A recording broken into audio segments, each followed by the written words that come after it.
Yo, yo, yo. Hey, everyone. How's it going? And welcome to another episode of the Two Abdullahs. Today, featuring Apostate Aladdin. Hey So, guys. this is the first time we have Aladdin on the channel on camera. So, the last time we had him on, everyone was remarking on his beautiful voice. Now you can see the man. So yeah, it's nice to have you, Aladdin, and for everyone Thank you. else, it's nice to have you as well. Finally, getting back to doing the Two Abdullah show. It's been months. It's been like I think the last episode we did was in February, I believe. So yeah, it's been way too long. Way too long. How's it going, Gondal? Good. Hello, everybody. Welcome back. It's been a while, like Samir said. Nice to be back. We're going to be continuing on from where we left off, but just a few updates. I've been busy working with other stuff, other things, so we are definitely going to get back into more of a routine. It's just that with the whole pandemic, just working again and then all over settling into life, it's just taking some time. But yeah, things are getting back to normal. Make sure you get your vaccine shots and let's get started. Anything else would you like to add, Aladdin? Before Aladdin Can jumps you in, imagine if I was like staunchly anti-vax right now? If I was like, wait, let's argue about this. Yeah, that'd be fun. I'd nothing love bad. to argue about that. But I was gonna say one more thing I forgot to mention. Abdullah Gondal forgot to mention is he got banned on Twitter. Oh, yeah. Yeah. That's you want to talk about that? Yeah, so what happened is from the past 3 months, I was getting flagged on tweets that had been made 14, 16 months ago. So about a year and a half ago. I'm like, okay, that's weird. And then somebody DM'd me like a screenshot of this account called Hate Hunters on Twitter. And they're basically mass flagging. They have like 4 or 5 other accounts. They coordinate these mass flags and they're taking down, people they don't like, especially the people who criticize Islam. So, same thing happened with me one fine day. Normally I'd get delete the tweet and your account will be open and you can use it again. I'd do that and whatever. But then, it just got reported so many times. And then I woke up one day and it was just banned. And it was just the same old thing. Like I was talking about how the Quran creates a sense of hate or kafir phobia. And I was trying to explain that to somebody and that comment just got flagged. I don't know if it was an AI. I did file for review. I don't know what's going to go on. And Aladdin, you also got banned, right, on TikTok several times now. Oh yeah, more times than I can count. But I hear that now it's starting to affect other atheists too, not just ex-Muslims. So at least we have solidarity there.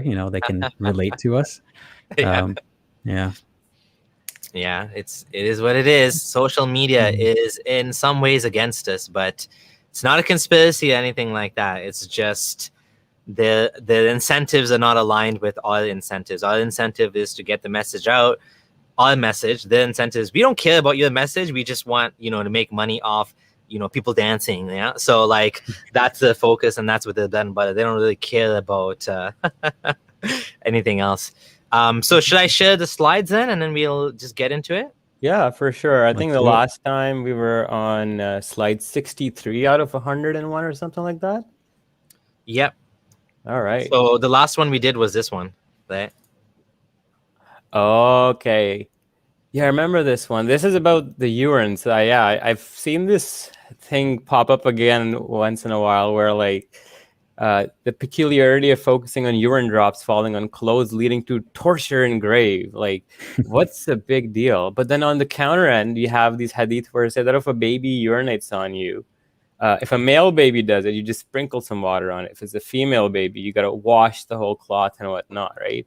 So there's a little bit of inconsistency. What is the difference between baby urine versus human urine? Is one more filthy than the other? One is worthy of torture and Islamic science. Yeah. And then, why the hell is this guy hearing voices walking in a graveyard? And out of all the things that could have been torture for the causes, they just took a piss in the wrong way. Oh, looks like we just lost Aladdin. Hopefully he'll get him back. Okay. Yeah, we'll continue on the next slide. All right. So, all right. So this one is... this is not me saying it. This is just what the slides say. Women are dumb and go to hell. Again, in quotation marks from Muhammad, the greatest man to ever live, the biggest feminist of all times. So the first one, it says that, isn't the witness of a woman equal to half of that of a man? The women said, yes.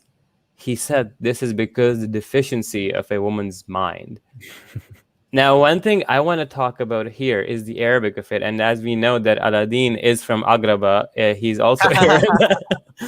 And so there's a word that they use, I believe it's the نقصان عقلها or ناقصات العقل, something like that. What does that mean? What does the word aql entail? Oh man, that's aql it means literally brain, but it can also entail like the it's hard to translate it between languages, but a person's awareness maybe, like or afala ta'qilun, for example, that means do you not think? So it has to do with your brain in a way. Yeah. Okay. So you think this is kind of trying to straight up say explicitly that women's brains are like deficient compared to men, if you read it in like its literal form in the Arabic? I don't know if it means like physically the brains are smaller or deficient in that regard, but it says nuqsan means like a reduction or smaller brain, basically. Okay. Yeah. Because the word So nuqsan in Urdu exists too, and what we does it use it mean in Urdu. It means a loss, like nuqsan ho gaya. He lost Okay. it, like he had a big major loss or he had a big calamity befall him. But yeah, it's like in a negative sense too. So that's interesting that the meaning of the word is consistent throughout like the two languages. But yeah, and I mean, that's the thing, right? Like when Muslims come up with the counter argument that, oh, the Quran just says you have to stipulate it. It's only for those transactions that you write. Well, no, Muhammad takes it a step further and he's explaining the tafsir. There's no better mufassir than the Prophet himself. And if he's saying that it's generally a deficiency of a woman's mind, it's kind of looks really bad. Didn't Muhammad also do this, like almost the same thing with when he just went up to someone and told him, do you know where the sun sets? And the person was like, no, Prophet. And then he said, it sets in a muddy spring. Like he explicitly said that in a hadith. So whenever apologists say, no, the hadith doesn't mean that, it means as if, or sorry, the verse means as if sets in a muddy spring and so on. The Prophet literally says it in a hadith. This is what I meant to say, right? So in this hadith, he's literally just saying, yes, it's because she's deficient in her mind. Like, how do you get out of that one? I was going to say, when you read the Quran, I think this always boggles people's mind. Why is, one female, why do you need two female witnesses or one male, right? And so, like you're saying, this gives confluence. This explanation gives confluence to the reasoning that Muhammad had some messed up ideas about women's intelligence, which is why he did this, why he said this. Because otherwise, you're just left scratching your head, like, what? Like, could it be because of this? Could it be because of this? And scholars do give different reasons. Oh, women are busy with other things, but like, women could be in situations where they do need to give witness too, right? And then now you're saying you need two of them. So like, where did this come from, right? And obviously everything in the Quran always comes down to what happened in Muhammad's life. So something happened in Muhammad's life that made him think this way. And this hadith, I mean, we don't know for sure, based on my understanding, we don't know 100% for sure if Muhammad said this, but this is one possible reason that actually makes sense because it jives with the Quran.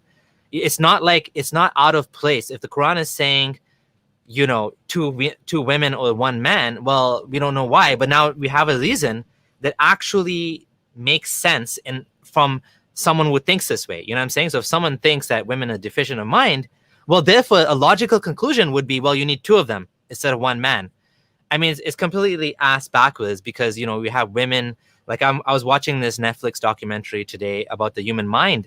And some of the brightest minds out there doing research on, neuroplasticity or prosthetic arms. In this episode, it was about, creating a prosthetic arm that can be connected to that someone that lost the arm can actually feel the sensation. And it was a woman. It was a woman doing this. She's in charge of the research team. So it's like women are not dumb. Women are not deficient in mind. Women are just as smart as men. right? And so this is absolutely ass backwards. Gondal, are you trying to share something on the screen?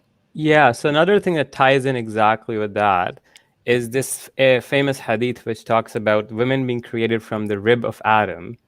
And it's very, very frequently reported, says, act kindly toward women, for they were created from a rib, and the most crooked part of a rib is its top. If you attempt to straighten it, you will break it, and if you leave it alone, it will remain crooked. So act kindly towards them.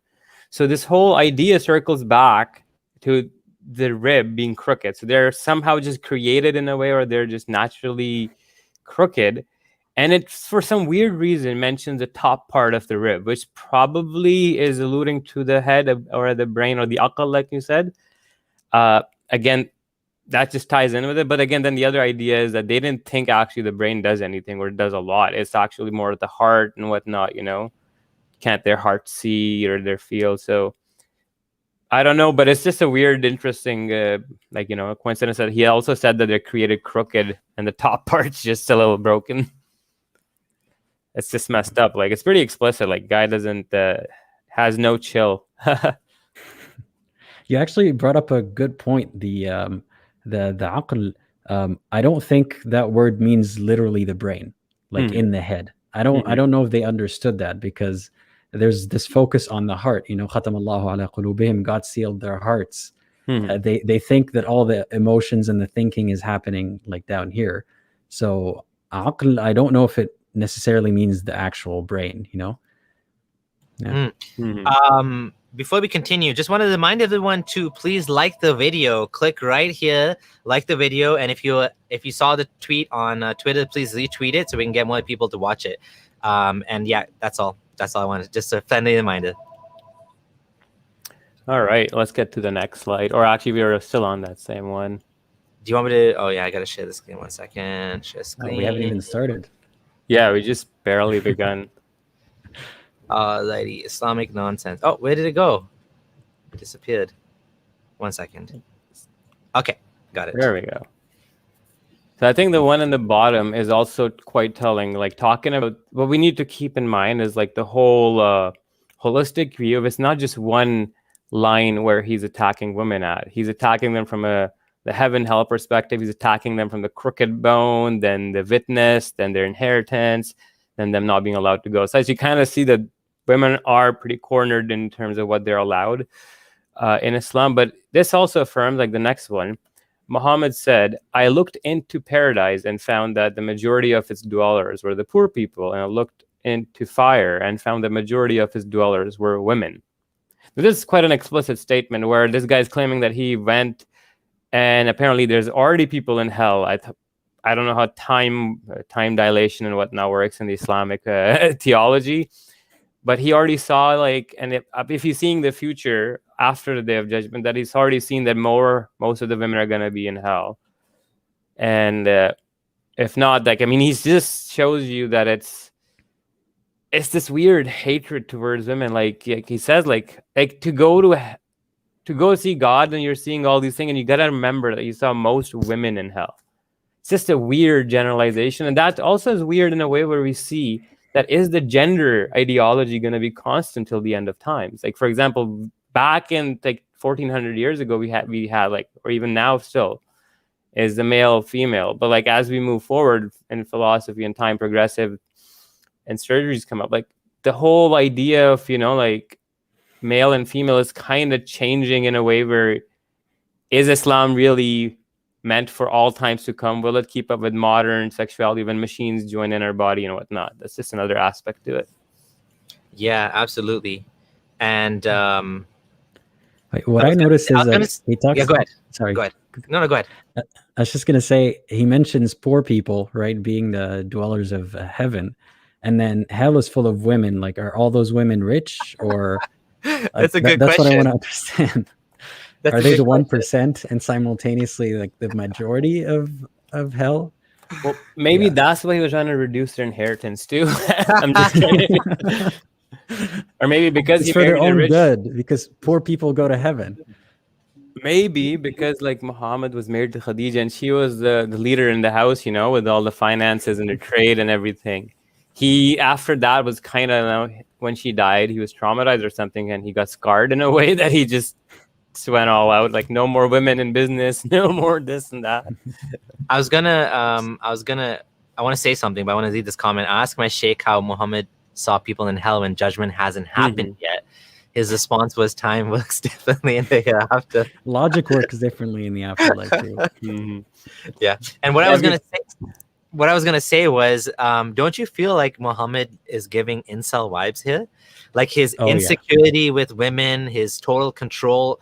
I mean, yesterday I did a live stream where I was responding to this red pill guy, Andrew Tate, and how it's bizarre, you know, as famous and attractive and wealthy as he is so insecure about women, and he kept saying, oh, these women are cheating on us nowadays, and this is always about the women's sexuality. And this is exactly, and he was praising Islam, and this is exactly what Islam is all about, controlling women's sexuality. It's almost like Muhammad had like big insecurities about sexuality, because no one's allowed to see his wives. His wives have to stay behind a curtain. Most of them are going to hell. It's like, damn, like, was Muhammad the first incel? I mean, obviously he wasn't an incel. He had kids and everything. Well, but he is, yes. No, you're absolutely right. Like, remember the hadith about how many women sleeping with all of his wives in one night with one ghusl? Who says that? Like, how did that come to light? Strength of 100 or 40 men or whatever. Yeah. Like, who said that? Were his wives just like talking to each other and they're like, hey, how was, sleeping with our husband last night? No. Like, did he just go to his Sahaba and tell them, by the way, I have sex very well? Like, and then he makes up another story of like the Prophet Solomon having sex with like 90 wives in one night. Like, come on, guy. What is this erotica? It doesn't make sense. This is, when you think about it, in the first 10 years of his life after becoming prophet in Mecca, he just had one wife who was 15, 20 years older than him. And then suddenly, as she dies, this guy was 50, by the way, or almost 50 something when she died. And all of a sudden, in the last 13 years of his life, in Ibn Kathir's version of the Sirah, Muhammad ended up marrying 18 women in total. And then some were divorced. The guy actually, there's reports of 6 of them being divorced, and some of the incidents are very weird where, Aisha went to one of his wives and said, oh, by the way, Muhammad killed your dad. So she broke up with Muhammad, like this kind of stuff. It was petty. It was straight up petty stuff from some of the stories, But you seeing this weird, and like during those last 13 years of his life, when I was calculating, adding his slaves and the marriage proposals he rejected and all encounters, there were like about 30 some sexual encounters. He had like about 20 partners, man, at one point. And then when you think about this, it was, if you calculate, there's points in his life where Khadija died, and within the back-to-back, a month or two later, he married Aisha and Safiya. Sauda. Yeah.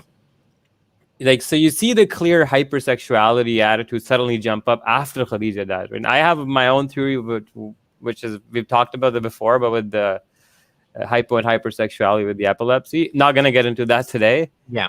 But it's just a very interesting thing. Everybody notices the weird sexuality, and then heaven is like a brothel. When there's the verses are like women with big eyes and big boobs. Like, come on, guy. Like, it's getting a little too much. You're not going to believe, like, on TikTok a few months ago, I brought that to light, how come Allah is just describing a bunch of women for men? And a lot of the women were saying, well, we get to have Hur al-Ain too. I'm like, are you sure about that? Tell me one fatwa. And they were very disingenuous. I'm pretty sure Abdullah Samir is familiar with them, but I'm not going to name anybody. They were basically saying that you can have whatever you want in Jannah, which means women can have men in Jannah. And I just want to envision like a Muslim man and his wife goes up to him in Jannah, and she's like, okay, so I'm going to go with like 5 Hur al-Ain there. And I'll meet up with you later and see if Allah removes the jealousy from their hearts. Like, do you think it works that way? Well, it's weird because in Surah Rahman it says that Allah has protected the hurs inside tents from the lam yatmishunna min al-insu wala jan, and they're in these very tents. Protected virgins. Yeah. So why would Allah protect the virgins in heaven? Who are they being protected from? I thought in heaven they don't get raped or there's no jealousy. Muslim men. Like, Oh my god. It's their hell. It's their version of hell. Yeah, no, I think it Oh, means God. protected from. Yeah, actually, that's true. There's only Muslim men and there's no non-Muslims. But the pious gaze, gaze. I think it means protected from the gaze of other men. Yeah, obviously, and touching and jinns and whatever. The gaze wouldn't have an effect because there's no sin in Jannah. There's no bad thoughts. Nothing makes sense. That's a good point. We have a caller waiting, but before we do that, because this is a call-in show, I want to respond to this. Let you guys respond to this. Before Prophet Muhammad, everyone was simply burying their daughters alive. There was no limit to polygamy, and daughters got no inheritance. Daughters got no inheritance. Okay. Okay. Muhammad gave all these rights and what? I wonder how Khadija became rich. The women had no rights, but Khadija was running this business, and she headhunted Muhammad. She even had slaves, male slaves, working for her as employees. But anyways, and also the thing is, it's not Muhammad who's the measure, and it's not just the Meccan society that's the measure. If Muhammad is the man for all time to come, then you can look at the Greeks, Romans, the societies before that gave way more rights and privileges to women in many regards than what we found Muhammad doing. And in fact, in retrospect, Muhammad might have given some rights to women, but he also limited their freedom in many ways that the earlier Arab women had not. Like, for example, their liberty to divorce right. Yeah, exactly. Divorce right, going to the mosque, being covered all the time in the desert heat, there's hadith, they would be covered like crows on their head or something. So it wasn't we're all missing something. I don't even go into these arguments about whether the situation was worse and it got better. It's like, okay, and then what happened since then? Yeah, it's like what about the first car, or the Ford Model T? It was one of the first cars that was mass produced. Would you drive it today? No, it's a piece of shit, right? It was better than walking back then, but now we have cars. So now what is the improvement on that? Exactly. So, yeah. That's a very good point. Yeah, and I think you said everything that I don't have anything to add to that. Basically, it's possible some things were better, but a lot of things are worse. There are hadith actually. Women have become emboldened where the women complain, or Omar complained that the women they were going to the mosque or something, right? Or they were the women, they learned from the women of Medina to talk back. Yes. And then he allowed to beat them or something. Yeah, I found it. There you go. Sahih by Al-Albani. Just gonna share the main problem with Islamic rights is everything had to do. Can I just add one more thing? Okay, you want to share this, and then I want to add one more thing. So women have become emboldened towards their husbands. This is one. Anyway, there's another one where he goes into the women of Medina are complaining that they become too haughty, and it's a longer version of the hadith. But yeah, that's the whole thing where there was a whole scenario where Muhammad actually allowed women to be beaten because Omar just said, yeah, they're becoming a little too intense with us, so let us beat them. Muhammad said, okay, and then there was a counter complaint, and it's just a weird, why would you even allow domestic violence? Period. If you're the prophet of God, it shouldn't be getting. But he discouraged it, is what some people say. He discouraged it. All right. So I was going to add one more thing. I'll just make it very quick so we can take the callers, which is that every single thing that happens in the Quran had to do with Muhammad's life and him in particular. For example, 4 witnesses for adultery. That entire thing happened because Aisha was accused of adultery and he wanted her to be innocent. Now, we won't get into whether she was actually innocent. According to Sunni view, she was innocent. According to Shias, she cheated on Muhammad, right? But the Quran says she doesn't. I don't know how they reinterpret that, but the Quran says she's innocent. But the reason for the 4 witnesses is because of Muhammad and his wife, potentially cheating on him. So these rules are not meant to help women. They're meant to help Muhammad. Everything in the Quran, including marrying your adopted son's ex-wife, including you can't name your adopted children after you, everything is for Muhammad at the end of the day. In some way, it's to benefit him. So, the point is, coincidentally, some things might be better for women, but overall, that wasn't the purpose of it, right? That never was the purpose. If you guys want to add anything else before I take the caller, go ahead. No, I think I'm good. We can take the caller. Right? Okay, awesome. Moet, how's it going? Oh, hey, how's it going? Nice to see you, man. It's Mo, Texas, USA. Oh, Oh, yes. right on. Yeah. And good to see you all three, Aladdin and Abdullah, Gondal and Abdullah Samir. And thanks for taking Thank me you. in. Really appreciate it. Y'all do a fantastic job.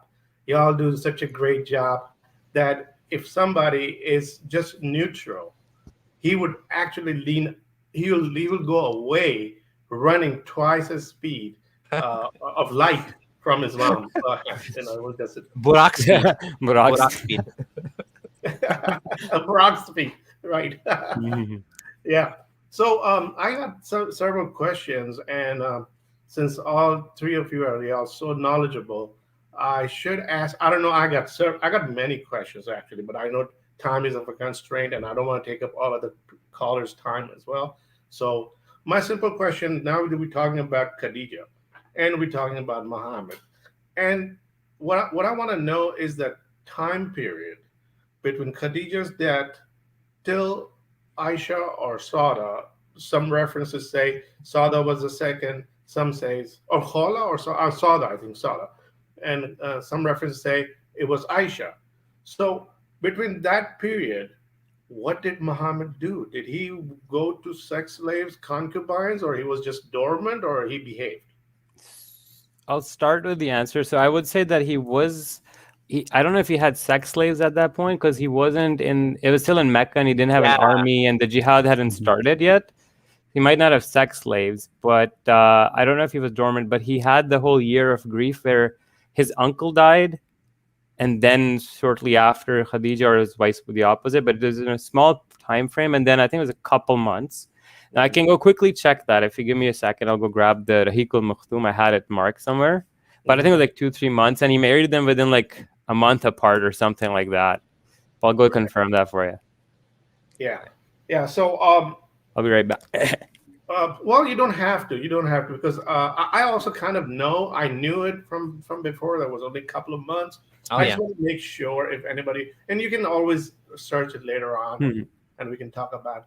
Now, since Abdullah Gondal, have you finished your PhD, or are you still working on it? No, I'm still working on it. Okay, well, then would be a question for you. Um, there is a okay.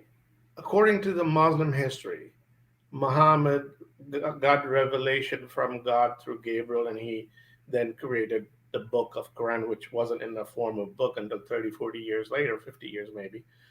But in that book, when I read it, and I read with an open mind, and I see that Allah is constantly threatening, constantly saying stuff that no human would like. And to go further in that, if you look at chapter 55, there are about maybe there are about 77 or 78 verses altogether. Within that entire chapter, about 28 or 30 or maybe 32 times, this one verse is repeated over and over and over فبأي again. آلاء ربكما تكذبان, I think. Exactly, Yeah, exactly. yeah. So, and also throughout the entire Quran, you see there is punishment for kafirs. Kafirs are, you know, are the mean people. Whatever. Don't you think that this Quran, if it's what was written by God, Allah, wasn't Allah suffering from obsessive compulsive disorder? Exactly. So that's a very good question. And I would love to answer that. I discussed this in my initial this long presentation we had on his mental health. So there's a few things going on now. Muhammad's repetitive phraseology, like Dr. Dedeker could actually explained it as well in his book Life Alert. It will be featured in much more detail in the upcoming documentary, where he says that these patients display this thing called hypergraphia, and it's pretty consistent. Like, and sometimes it can come out in writing form, sometimes they come out in verbal form, and you see that their thoughts get ideated and stuff. And there's something called viscosity in speech that develops, where they'll, and then actually I'll just share my screen because I had just a few slides, and there's some papers that I shared as well. Okay, give me 1 second.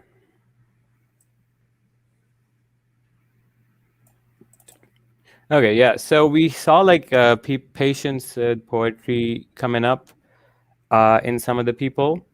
And that was like people who had no issues, no affiliation with poetry in the past. They would just start rhyming if they had seizures. Then the thing you mentioned is viscosity and social cohesion. So basically, viscous and circumstantial speech develops, which is an obsessive focus and repetition on a small scale of topics with lots of jumping and wandering in thought. And that, like you said, is a very prominent feature of the Quran, where he keeps repeating the same thing, but then he'll go on tangents, kind of with no really meaning to them, come back. So yeah, this is actually like clinginess and stickiness in speech. And then we also talked about, there's a few examples of compulsive rhyming coming up as well. Now, there are other patients who have had such experiences, and they're actually very, very well known. And I'm going to say one of the biggest scholars of today's world, Karen Armstrong, who has like 3-4 honorary PhD, Cambridge Dean PhD, some special PhD that is above like a normal doctorate. And she's actually a temporal lobe epileptic patient. She has this hypergraphias, and she's written so many books. L. Ron Hubbard, the founder of Scientology, seemed to suffer from something called schizophrenia, according to his wife. And he had hypergraphy. He wrote like, I don't even know, like 1,000 books. He has a world record for a long time. Fyodor Dostoevsky, in fact, is one of the greatest names in literature. Like, if you ask anybody, they would name him as one of the best writers to have ever existed. And he was an explicit epileptic, temporal lobe epilepsy sufferer, who explicitly discussed Muhammad as a patient suffering from the same disorder he does in his own books. So there are these things, and he could notice the patterns too. And I noticed these same patterns in the initial composition of the first surahs in the Quran, where he just keeps threatening upon threats. And it's like 80% of the first 50 verses reveal were just, you're going to burn in hell in this different form, right? But we have some experts that are going to join us for the documentary, and they discuss this as well, why we see this. This threatening attitude also is a symptom of psychosis that develops in epilepsy, and they become verbally violent, and people don't like getting challenged on their delusions. So their immediate reaction is, hey, show me an angel or a sign from God. You don't believe me? Well, you're going to burn in hell, you know? And we see these things in cult leaders as well. But I think I've gone on for a bit too long on that one. So let's... Yeah, even today, the moment you question anything, any tenets of Islam, immediately the sword or the gun, and lately the bombs come out immediately, as if you don't agree with you, you're gonna just explode about. Yeah, that's what I think. I got another question about Muhammad's personality. He seems to be my favorite person. The more I study him, the most. Let me tell you that. So Mo, could we save that for later, because we want to get to some more slides. So yeah, when we invite callers again, do call back in, and if there's nobody else, then we'll take some more questions. Just before he leaves, I just want to tell him, like, if he's interested in this, I'm kidding you not. What I'm preparing is something that is unprecedented at a scale that has never been done before. It's going to have actual neurologists who were speaking on camera explicitly about Muhammad. There's going to be a panel. There's going to be an ex-Muslim specialist as well in there. So that's an interesting perspective too. We're going to go into a lot of depth. And just to tell you that there's so many references, I have about 200 screenshots to put in there. And just to give you an idea, I found like 30 screenshots of him just fainting. He had a fainting problem, right? And then trembling, there's like 25. Foaming in the mouth, there's like 5 or 6. There's a lot more than... I don't know if this has ever been put out in this form, but it will be very good. But yeah, just I hope you're excited for that. Yes, I'm absolutely excited. And there's another pathology I would like to discuss with you once I come back. Yeah, for sure, man. 100%. Thank you. All right, thank you. Bye. All right, so I'm going to go next one. Sorry, my cat's getting in the way here. Oh, no, it's fine. Okay, Satan urinates in your ears and sleeps in your nose. Oh, my God. This is in Bukhari and Muslim. This is the most authentic you can get. According to scholars, they call this agreed upon. Agreed upon means the two big giants of Sunni hadith corpus both collected and called it Sahih. So it's like super Sahih. Yeah, super Sahih. Abdullah bin Masud reported, blah, blah, blah. A man who slept throughout the night till morning, Messenger of Allah remarked, he is a man in whose ears Satan urinated. I mean, I don't know if he's trying to show this as like a figure of speech or a euphemism for something, but like it's just a weird expression. Like, again, the urine pops up. Why the hell is the urine always going up there? Right? And it's interesting. And if somebody doesn't hear the adhan, you know, back in the day, they didn't have alarm clocks or something, why do you have to say that? Like, I just don't get it. Is there something in Arabic, like the way they spoke, or is there like some sayings like this that are... Well, it would be an ancient, like, it would probably be a reference. Yeah, it would be Qurayshi. I wouldn't know about that. No. Yeah. Well, I guess Satan has a weird interest in like our anatomy, and like those alien abduction stories. Yeah, and the Why second is one Satan says, always urinating? And what was that hadith about him farting his way? and also when one of you wakes up from his sleep, he must blow off his nose 3 times, for Satan spends the night inside one's nostrils. Interesting. That is interesting. It is a good habit, you know, like when you wake up, like you clean your nose and stuff, but like you don't have to add that superstitious nonsense layer on it. Like you could just say that because it's a good habit, you know. Mm-hmm. But I guess people need a supernatural incentive because the way their minds work. So Satan needs to cut down on his oil hydration. Yeah, man. How many people does he piss in every night? Wait, the Surah Kahf says he has an army of, you know, those little genes. So there's like this army of like devils just sitting over people's beds waiting to pee in their ear every morning. No, they whisper in your ear first. They're like, "Shh, it's gonna be okay." And then Maybe this is someone where Muhammad Hijab gets his golden showers from. don't kink shame Satan. Man, it's like when you look into this, it's just like, oh man, it's hilarious. It's weirdly sexual. I will give it that. Yeah, that is Muhammad. So That's farting. You want to? Okay, yeah. So basically, Shaitan. These hadith are well known as like the most bizarrest hadith in Sahih Bukhari. Here's another one that he basically, you know, when the call to prayer is made, he goes flying off in a fight jet, like, you know, supersonic, you know, and then he comes back. Is that what were they smoking? What were they smoking? I don't know. Maybe it was the UFOs, you know, with no method of propulsion. They're just going since they're to talk to the town today. But this one, I remember, one of the weirdest thing was Dr. Jonathan Brown tried to explain this hadith, right? And he gave this weird explanation that Satan farting is a euphemism for horses farting when they run super fast. So back then they used to use horses and they run fast, they'd fart, something along those lines. Therefore, he's running away fast, not that he's literally farting. But then once it mentions it, he says that he comes back in the masjid and, you know, and then he's trying to distract people while they're praying. Now, what I don't get is if the words of the adhan are making him so scared that he has to run away, how can he come back into the mosque where those same words are almost being repeated in just a slightly different format, and those words suddenly don't affect him? Like the Allahu Akbar in that speaker or the adhan is fine, but when they do this in the salah, it's not going to affect the same, you know? That's a great point. They actually believe that. If they believe that saying some words will make the shaitan go away, why don't they just play them on a loudspeaker on a loop, like on the streets? Crime would go down. Can I tell you a story about that? Can I, guys? Sure.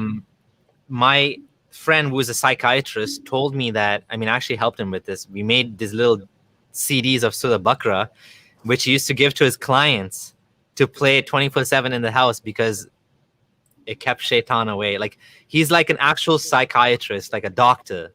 Mm-hmm. And he thought this was helping his patients, giving them CDs of Surah Baqarah playing. And of course, we couldn't, back in the day, CDs, I don't know if you guys are too young to know this, but there was a limited 74 minutes or maybe 80 minutes per CD, and Surah Baqarah is longer than that. So we had to like speed it up, like that. But like he said, it's fine. It's still playing Surah Baqarah in your house, so your house will be blessed, right? So this computer, not computer, but like, yeah, I guess you could say this mini device, electronic device, is like basically converting the little dots on the CD player to sounds and broadcasting it to vibrations in the air. And apparently Shaitan doesn't like that or something. It's kind of funny. Like, It's so almost like the a same issue circuit- with. Sorry, a circuit can do dhikr then. A circuit can read Quran. Who's Yeah. taking the hasanat here? The Wait, person wait who a pressed second. play? The AI. What if the AI does it? Wait a second. Now, this is an actual question I just popped in my head. If AI does become conscious, does the AI also get judged by Allah on the Day of Judgment? Is it per thread? Like per Well, each Hassan- AI? Hassan Radwan actually asked a similar question about like cavemen, basically proto humans. Mm-hmm. Should they be judged because they're kind of human, like they kind of can think and bashing head, like the Flintstones, they have a club, they hit a guy on the head, they take his woman by the hair and pull it, like those type of humans, like would they be judged like going to heaven and hell? Like do they have like caveman prophets and you know what I mean? There were like 124,000. So maybe there were Neanderthal prophets, they're Denisovan, they're Homo erectus, Homo habilis, all had their own prophets, man. I was gonna make a joke and be like, "Oh, they pray to a stone." Like in the primitive times, and I was like, wait a second. Wait a second. They still do it. They still do it, man. They just think they're not doing it. Yeah. Yeah. Muhammad's greatest hits: "Beat It," "Careless Whispers," "To the Moon and Back," "I Drove All Night." On Aburaq, yeah. Let's continue. So yeah, the breathing of hell causes winter and summer. Oh boy, it's pretty hot. So let's hear this one. That the messenger of Allah said, "The fire complained to its Lord. It said, 'Some parts of me consume other parts.' So he allowed it to take 2 breaths, one during the winter and during the summer. As for the breath in the winter, then it is Zamharid. And as for the breath in the summer, then it is Samum." So basically, hell breathes, and that breathing releases hot or cold air, which causes seasons. Now, I don't even know where to begin how freaking wrong this is. Like how the scientific, like the tails of the earth and the rotation and the 2 hemispheres actually have different seasons going on at different times. So I don't know how this will be, like the hell is accompanying, like one hemisphere gets the cold breath, the other one gets the warm one at the same time. A lot of this would make more sense on a flat Earth too. Exactly. Yeah. Right? I was gonna say though, just to be fair, I'm gonna make this point because I don't want someone to say that we're doing something wrong. These hadith are unfalsifiable. Like, let's be clear. Like, what metaphysical heaven and hell, breathing, fighting devils, like, and some of the other ones we're gonna get to as well. They're not like strong points against Islam being false, but they are in summary, in collection, all of them combined do show you how ridiculous and absurd Islam is. Because when you look at everything all together, you start to realize this is coming from a deranged mind. But we're not saying Islam is false because heaven and hell, causes that. That's not even falsifiable. Like that. Yeah. That could be true. We don't know, right? You know what I'm saying? Like it's not something you can test. But there are other things you can test, which are, obviously false. So Satan sleeping in your nose and stuff like that. We're just showing you how absurd it is to hopefully kind of like kick someone and make them wake up and say, "Whoa, this is what I believe is from God." No, this is not from God. This is from a strange mind, right? I have something I want to say about that, by the way. Because I always get people, like I would make a sketch about whatever verse or whatever situation on TikTok, for example, and people would come up to me and be like, "Do you think that disproves Islam?" I'm like, "Do you think I was trying to disprove Islam in 15 seconds? No. I was trying to make a joke. Like, we're talking about the shaitan farting, and that's what your prophet said. Like, just enjoy the laughs, like, is your defense really that the farts don't bring down my religion? Like, really contextualize it for a second." Exactly. Like, it's like the defense. What are we reading here? Yeah. Yeah, like what are we even talking about? Like, it just feels so surreal. Something like heaven and hell, breathing, farting devils. Like,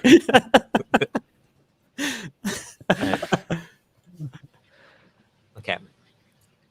Damn, fever is also due to the heat of hell. There goes an infinite power source. It's a I don't know. It's renewable like what energy right there. Nuclear fusion reactor Allah's got up there, man. Yeah. Fever is the heat of the hellfire, so abate fever with water.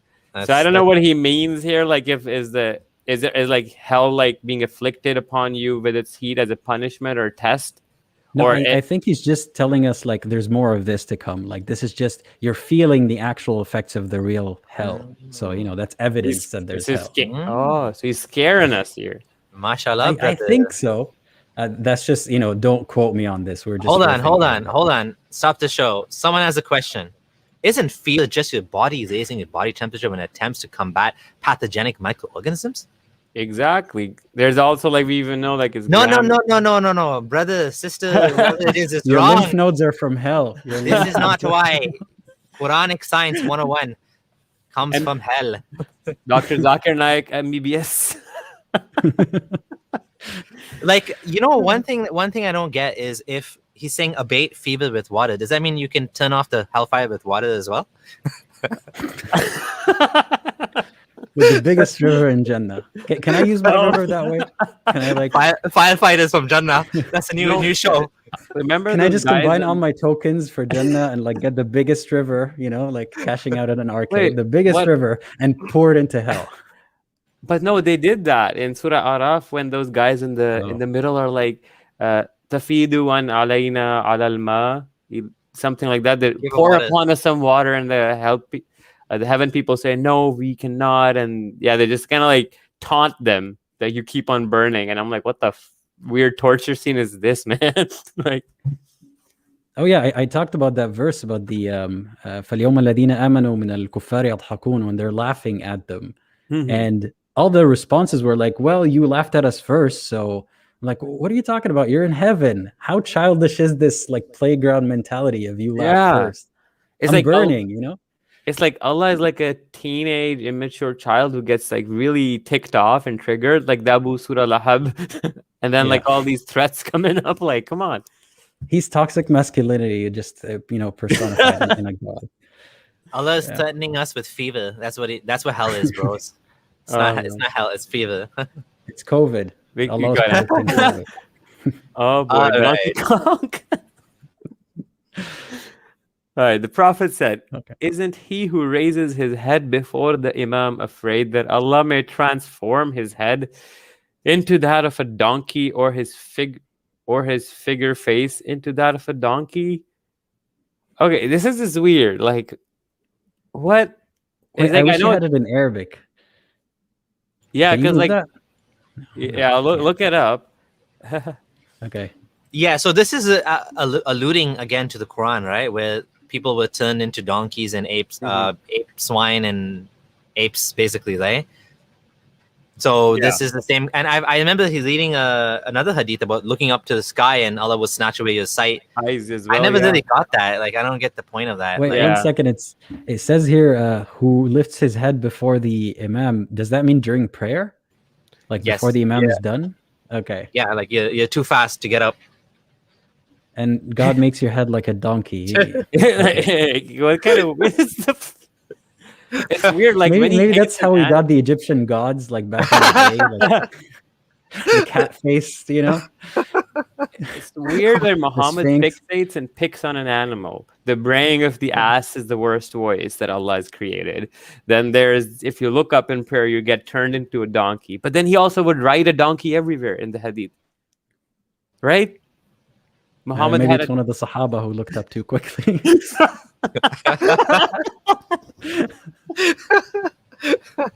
There's a story in Sirah ibn Kathir, I remember. I don't know if it's Sahih or not, but the talking donkey, Khaybar.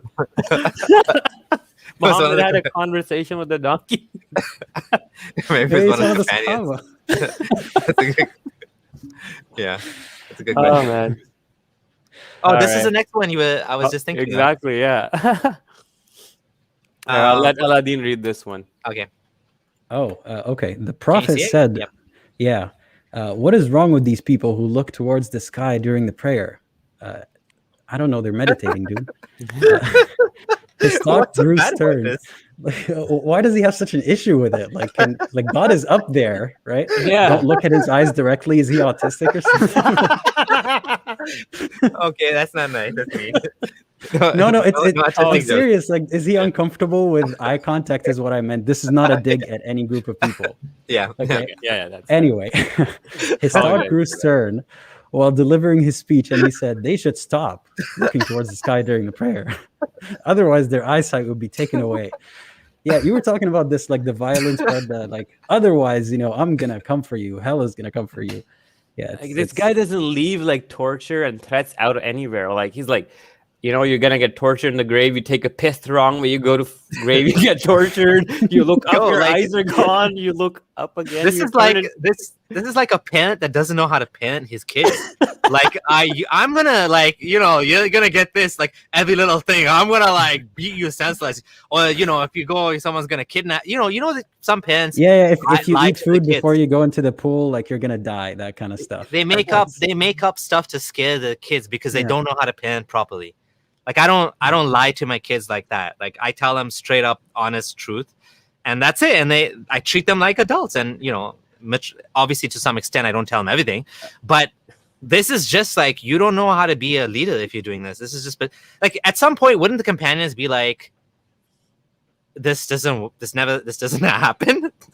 Like this never happened yet. Like, okay, is it gonna happen? Maybe he's just staring at the sun for too long, and he's like, I did that once.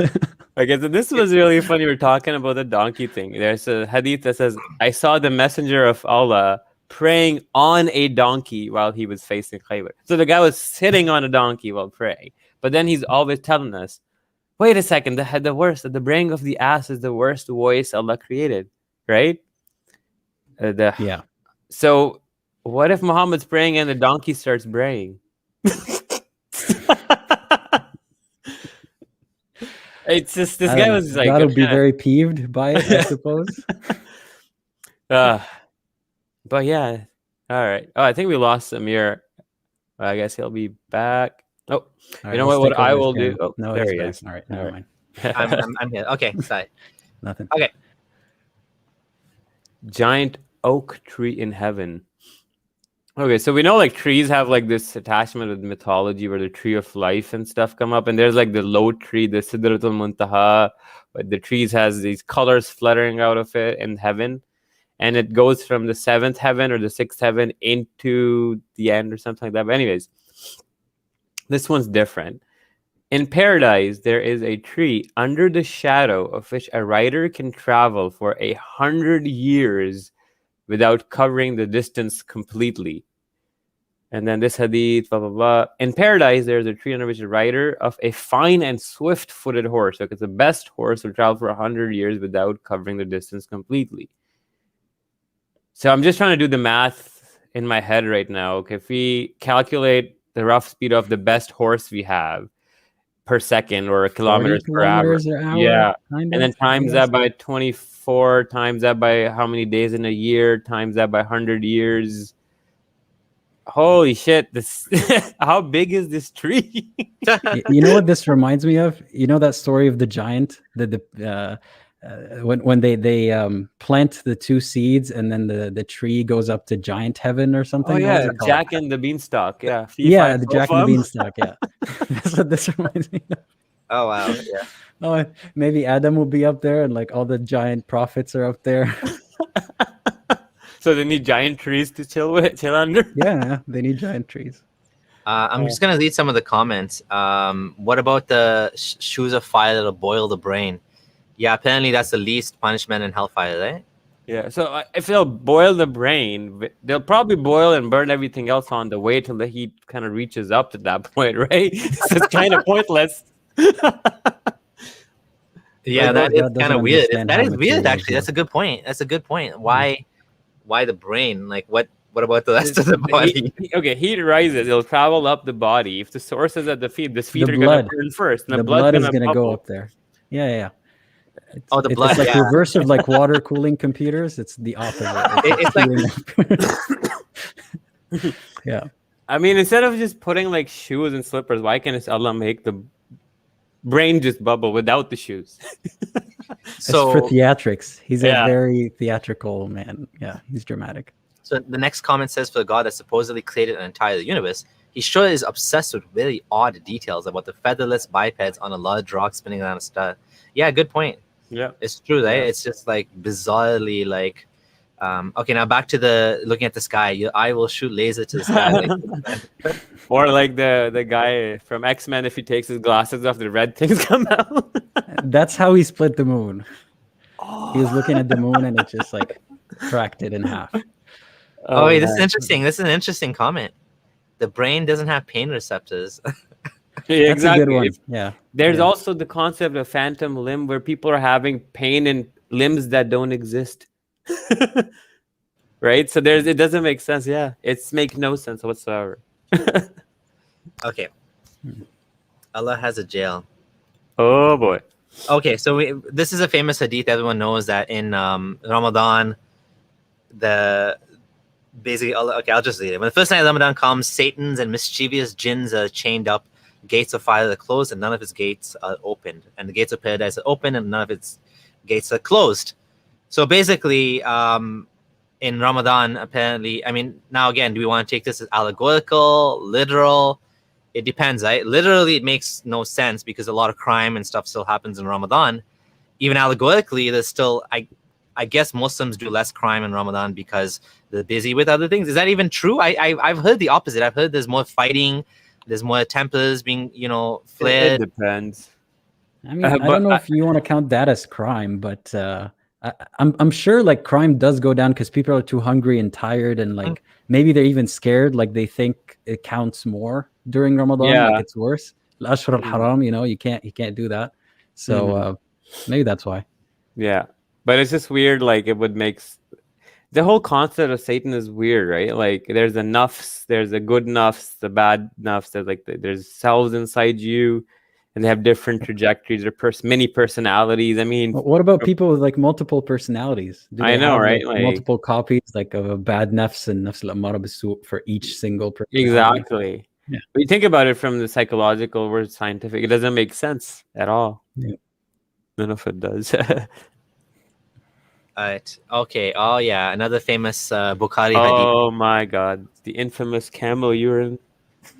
Yeah, this hadith is bad in two different ways. One way is that the climate of Medina did not suit some people. So this is actually known as part of the seerah, that when they moved from Makkah to Medina, a lot of them had health issues. So it was difficult for them, right? So the Prophet ordered them to follow his shepherd. So I guess a bunch of people came and were complaining to the Prophet. I don't think they were from Medina. They're from outside, right? And so he ordered them to follow his shepherd, drink the milk and urine. So they followed the shepherd, that is the camels, and drank the milk and urine until their bodies became healthy.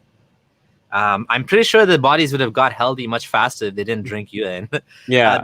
Then they killed the shepherd and drove away the camels. When the news reached the Prophet, now this part is also bad. He sent some people in pursuit, and he cut off the hands and feet, and the eyes were branded with heated pieces of iron. Ooh, that was quite a harsh punishment. The worst thing about this hadith is the apologetics that I've heard. Like I've lost hope in a lot of people hearing what they had to say about this, because once you've gotten to a point of justifying torture, like I don't know if I can trust you as a person anymore. Whatever logic you took to reach there. Like I've heard I don't know what you guys heard. Like what is the excuse for this? I'll let you go first. So I've heard one excuse, which is that there's a type of hormone taken from the urine of horses that when it's used, it can actually benefit in some way or something. But the point that they're missing... No, I was talking about the torture, sorry. Oh. That's what was on my mind, yeah. The point they're missing about the camel urine thing is like urine as a whole, with all of its impurities and toxins and everything, is bad.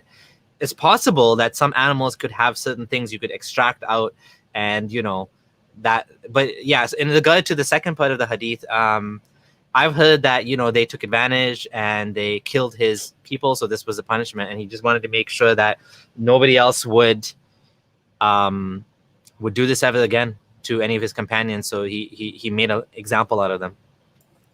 Yeah. But that's when they say that's very dangerously close to what other organizations are doing these days, like without naming any names. Yeah. ISIS. The Egyptian god ISIS. I'm talking about the Egyptian god, man. Like, weren't there verses about crucifixion as well? Like, I remember that was one of the excuses given for crucifixion. I remember reading an explanation that said it's to scare other people, so that it's a warning basically to the other people. So if Muhammad did this as a warning and crucifixion as a warning, so we're justifying torture to scare people. Like, there's a word for that I don't want to say on live stream, but Ad blocker detected. damn. Okay, Yeah, and I I have something to share as well. Actually, I just want to. This is what I was thinking of. I was thinking of this article on Wiki Islam that actually mentioned that increases in blood crimes and thefts were observed during Ramadan, and they have references actually for all of these. Ramadan saw a rise in violent crime. Daily News Egypt, director of Jakarta's police crime unit, said that they need to be alert as crimes tended to increase during the fasting month, especially robberies. Right, this was in the Jakarta Globe 2009. There's interesting examples. I don't want to generalize and say this applies to all countries. I will tell you one story about Ramadan in Egypt, which is when I was in Egypt. I went to Egypt for a short amount of time, and I saw people getting to fist fights on the street during Ramadan. I didn't see it outside of Ramadan. In Ramadan specifically, I saw fights from my balcony in my apartment. So I think it anyways, yeah, I think it does cause a lot of issues. I don't know why we're talking about this. What was the main point we were? Shaitan being locked up. Oh yeah, Shaitan being locked up. Yeah, Yeah. there you go. So this debunks, like, how do you want to interpret that? However you want to interpret it. It's a nafs al-ammara bis-su'. That's It's still It's a mess. people's bad. So here's the thing: even though Satan's locked Hangry. up because they're dehydrated. Yeah, exactly. They're hangry. Coming back to the camel. This is a great point. Oh yeah, you want me to share your screen after I Yeah. read this comment? Yeah, read the comment first. Okay, hell in Islam doesn't seem too efficient. I feel like an omniscient God could think of better ways to make humans feel pain in boiling water. Even he could efficiency. put us in a terms- VR. He could just put VR on us and 2 probes, and like he's torturing us. Yeah, We're done. I think it's the incentive or the goal isn't to like torture us efficiently, is to torture us in the most theatrical way to scare us, right? That's the point. That's a great point. Yeah, and You the know, whole like thing. that boiling pot, like that trope in cartoons, like jump into the boiling pot kind of thing. Yeah. That's what God It's is literally trying to do. Allah will pour the boiling oil on their heads, and that will cause their bowels to blow up. This is the worst, right?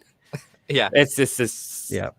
But anyways, talking about camel urine, why that's a bad advice? Because Muhammad was literally being stupid when he gave that advice. Because according to the World Health Organization, MERS is caused or has been transmitted by camel urine, and you can What's see MERS? the headline: Middle Eastern Respiratory Middle Eastern Syndrome. respiratory Funny So it's enough, kind of like it's- fuzz or COVID. Even. It's a novel coronavirus, so it's one of the variant types. So camel urine can make it worse. Stop drinking it. And it's actually mentioned that it straight up says it's consumed in some parts of the Middle East for its allegedly palliative property. And I mean, you Yeah. can see it's like everywhere. You can look it up. MERS, camel urine will pop up. But yeah, I just wanted to share that it's just terrible advice. Like, it's unhealthy, unhygienic, and Muslims should stop trying to diss on Hindu people because they're for drinking cow urine, because they're doing the other opposite. It's the camel urine. And I kid you not, you can literally go on YouTube and you'll find these Salafi guys going to Hajj, and then they're like groups of these, and they'll be from the US. They're like for Western Muslims drinking camel urine, and Saudi Arabia, man. They sell it in bottles, like packaged bottles, like the shops dedicated to camel urine. I'm not. And, I just can't imagine. They're like, cheers to that, bro. Clink. Like, I remember reading somewhere. I think this was a camel urine issue, or was it a cow urine? I don't know. One of the two, where the shopkeeper was arrested because he was selling his own urine. oh God. So he was like, he wasn't even bothering Oh, to go to God. whether it was a cow or the camel. He's just like, do free money. I got these clowns buying from me. Like, Abdullah, dude, they're actually like brands and shit. Of camel Guys, urine. No, I gotta share this. Can screen, you man. imagine them going to like an Islamic pub, right? And they have like a big mug of like Zamzam water with a little shot of camel urine, and they just like clink and they let it fall. I mean, look at this. They're like brands. Like they said, this is the video I've seen, by the way. Oh, God. yeah, drinking. Like, anyway, I'll stop sharing it now. But yeah, you get the point. There, it's Yeah, I just want to be fair. and tell everybody that I don't know anyone who drinks camel urine. Let's be fair. This is a weird let's make that clear. Weird AF hadith. Yeah. Nobody. This is not a diss about Muslims. Yeah. This is not a diss about Muslims. It's just I know of a few people who did it. Yeah, right. So I'm not gonna name names because obviously, you know, there was a student, well, like not a student group, it's a pretty prominent Pakistani group, and like they're obviously Salafi leaning, and some guys were very Salafi leaning, going to Medina University and all that stuff. So they obviously came back really proud that they accomplished the sunnah, and you know, but yep, that's where it is. Royalty. So, that was the I'm sorry to say your friends are more backward than my Muslim friends. Bro, my friends are they're in Pakistan, so you gotta that's true. I feel like the Muslims in Canada are a little bit different. They're not gonna do that. It's just like they might justify it and like argue against you when you say that it's bad, but they'll never themselves do it. Yeah, like I wonder if Ali Dawah type personality, like if someone forced him to drink it, maybe he would. Like that would be like a good social experiment. Let's do this. Let's start making it trending on Twitter. Muslim camel urine challenge or TikTok. No, I don't want to. The reason I don't like this camel urine thing is because it's all too quickly used as a racial, almost like a bigoted slur against Muslims. Oh, you camel drinkers! Like it's the like first the most drinker, it's the most easiest thing to use against Muslims, and it's like nobody I know ever did that, and you know a couple of people, but I mean like a couple of people, but but yeah, like in terms of making a point, if we could do it without being like, you know, like getting to the level of some of these people. Do you really believe your prophet? We should call it, do you really believe your prophet challenge? But I'm worried some people might actually drink it. And like, what's the net benefit then? Well, actually making people sick, right? Like the poison challenge, like a lot of Christians try to do it. Like you believe in Jesus, and who was that guy? Salah Rashid was trying to drink the poison in a debate, like very recent. Are you serious? Yeah. He drank a bottle apparently in a debate with some Christian guy to prove that Islam is true and Christianity is false. It happened in the UK live on camera. What an idiot. Sorry to say, that is so dumb. Oh my God. Okay, anyways, again, I just gonna be clear one more time, guys. Don't bring up camel piss drinking. It's so like petty and vulgar, and this is just one of the examples. We're not like, we have other things too, right? That's why we brought this is in there. But don't use this. This doesn't work against Muslims. It's just gonna cause them to shut down and say like, you guys are just like making fun of us now, and you're not really interested in dialogue. You know, there's so many more. There's so many other things you can bring up, right? Yeah, but there's like, I mean, what we're doing is kind of like doing the same thing. Oh, it was a fake? Okay. He brought it with him, right? Like Asrar brought it with him, I believe. Okay, so it was a fake, yeah. Okay. Yeah. Okay. Fake poison or a fake clip? Fake poison. I have the video. It's February. He drank fake poison to prove his prophet. Oh my God. The dates thing. It was about the dates thing, I think. Whoever takes seven dates. Yeah. Okay. All right. I've spoken about this hadith before, by the way, the urine one, and I speak about the second half of the hadith is what I'm trying to speak about. Yeah. And people would come to defend the hadith, saying urine has these good properties, and I'm like, that's Habibi, that's not the point. I'm not even talking about the urine. Leave that aside. That's just funny, but yeah. Another thing, like this comes up, and this might come up again with the fly dipping hadith, is they'll take these obscure researches that are done with a huge bias by some of the Muslim researchers in like University of Iran or something. In Saudi universities. Yeah. Too. And what they were doing was they were looking at the urine and they were isolating a compound, purifying the compound, and then seeing its effects on it. But they weren't like just dropping urine everywhere. And the ones they did that, they saw that it was toxic towards biological cells if you just put unpurified urine on shit. It's not good as a thing to consume. And we also saw from like the MERS being caused by it and whatnot. Anyways, enough camel urine medicine. And that's what I was saying about like there's all sorts of things in medicine that like sometimes unconventional, even the one about the horse urine that I told you that there's a certain hormone, I think it's like estrogen or something, like replacement therapy or something. They don't even use that anymore. Now they just use like an artificial one. Mm-hmm. But there's even another even more strange cure for some people there was an example of a lady I saw in a documentary that she got sick. She got really sick, and she had like massive diarrhea to the point that she was going to die. And guess how they made her better? They took some feces from a healthy person and they put it inside her. And the healthy bacteria, her bacteria levels were all screwed up in an intestine. So this actually made her better. So like that doesn't mean you go and eat shit. Okay, like, Exactly. Have some nuance here, right? And here, Beach. Thank you, Beach. This is what I was trying to say. Pregnant male urine for insulin. So there is, but that's not the same thing as camel urine, right? Anyways, I think, like you said, we've. Yeah, like here's the thing. Like in human history, people in different regions of the world have experimented with different peas, and some of them are good, but some of them aren't. All right, next one. Chickens can see angels, donkeys can see Satan. So KFC is halal.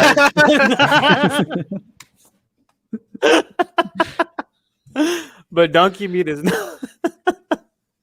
The Prophet said, when you hear the crowing of the roosters, then ask Allah of his bounty, for verily they have seen an angel. When you hear the braying of a donkey, then seek refuge, for verily it has seen a shaitan. So why is Muhammad riding on top of an animal that's braying all the time and he's seeing Satan? I don't get it. It's a radar. It's a warning system. No, it's a warning system. When he makes a noise. Oh, he knows the shaitan's around. Okay. Yeah. Yo, this is so cool. What about like donkeys braying? The Satan detector. What if the animal's just excited or aroused or something? Like, why does it have to be that he detected the presence of an invisible thing? You know, now that I'm thinking, this guy was completely nuts. The babies cry because Satan is pinching newborn babies. This guy's braying the donkey because he's purple nipple. Like, what is this guy's head like? Chickens are seeing angels. Here's another one. Like, imagine donkey's hungry, and he's like, "Shut up, donkey! Stop making noise." It's like you're getting devils here. It's like, what if it's hungry? Like, it's just like, like you said, if it's like excited or whatever. This is some really dumb shit, man. Next one. Yawning is from Satan, and if any one of you yawns, you should check his yawning. For if any one of you during yawning say, "Ha!" Satan will laugh at you. What? Just let him laugh. Like, it's saying if you say "oh" like that. Is that what it means? Yeah. When you go, wait, no, guys. I know there's a hadith that says if you yawn with without covering it, Satan's gonna pee in your mouth. Yep. No, he's gonna go in your mouth. Okay. He doesn't pee in your mouth. Goes in your mouth. The pee is for the fajr. Something like it's. I can't believe you said that with a straight face. Sorry. No. The P is about something else.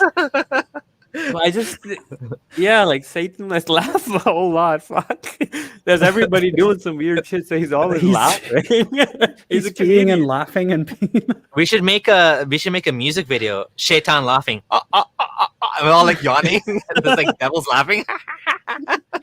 Like, why do I care if the devil's laughing at me? I can't even hear him. Like, that doesn't make any sense. Think about what Satan is. Like, okay, Satan shits, he pees, he farts.